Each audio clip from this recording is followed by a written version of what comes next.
தமிழகத்தில் சட்ட ஒழுங்கு சத்தி சிரிக்குது. பெண்களுக்கு பாதுகாப்பு இல்ல, திரும்பிக்கு பாதுகாப்பு இல்ல, பாட்டிமார்களுக்கு கூட பாதுகாப்பு இல்ல. அப்படிப்பட்ட கேவலமான ஆட்சி இன்னைக்கு நடந்து கொண்டிருக்கின்றது. அது மட்டுமல்ல, கொங்கு மண்டலத்தில் முதியோர் வசிக்கின்ற பகுதியே திட்டமிட்டு கொள்ளையர்கள் அவர்களை கொன்று அவர்களுக்கு நகை பணத்தை கொள்ளையடிக்கின்ற காட்சி திமுக ஆட்சியில் தான் பார்க்கப்படுகிறது. இப்படிப்பட்ட அவல ஆட்சி தேவையா?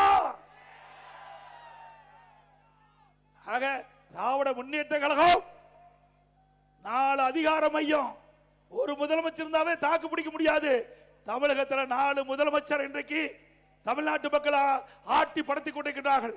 ஒரு திரு ஸ்டாலின், திரு உதயநிதி ஸ்டாலின், திரு சபரீஸ்வரன், திரு ஸ்டாலினுடைய மனைவி துர்கா, 4 பேர் ஆட்டி படைச்சிட்டு இருக்கிறாங்க.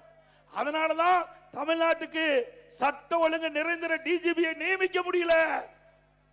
ஒரு டிஜிபியை நியமிக்க முடியாத ஒரு அரசாங்கம் எப்படி நாட்டு மக்களை காப்பாற்றுவீங்க?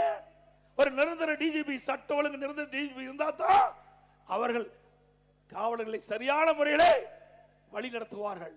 தமிழகத்திலே சட்ட ஒழுங்கு பாதுகாக்க முடியும். ஆனால் திராவிட முன்னேற்ற கழகம் பல முறை சொல்லி குறிப்பிட்டு விட்டோம்.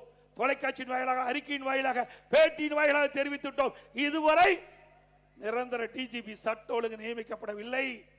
இன்றைக்கு ஒரு டிஜிபி பணி ஓய்வு பெறுது என்று சொன்னால் 3 மாதத்துக்கு முன்பாகவே மத்திய யூபிஎஸ்சிக்கு அனுப்ப வேணும், மத்திய பணியாளர் தேர்வாணையத்துக்கு அனுப்ப வேணும். அந்த பட்டியலிருந்து 3 டிஜிபிகள் அதிலிருந்து தேர்வு செஞ்சு மாநில அரசுக்கு அனுப்புவாங்க. அதில் ஒரு டிஜிபியை நியமிக்க வேணும். இதில் என்ன உனக்கு கஷ்டமா இருக்குது? ஏன்னா அவருக்கு தேவையானவர்கள் இடம்பெறல. திமுகவுக்கு ஜாலர் போடுற டிஜிபி இதுல இடம்பெறல. அதனால உச்ச நீதிமன்றம் போய் இன்றைக்கு அந்த வழக்கு நடந்து கொண்டிருக்கிறது. இப்படிப்பட்ட ஆட்சி தேவையா?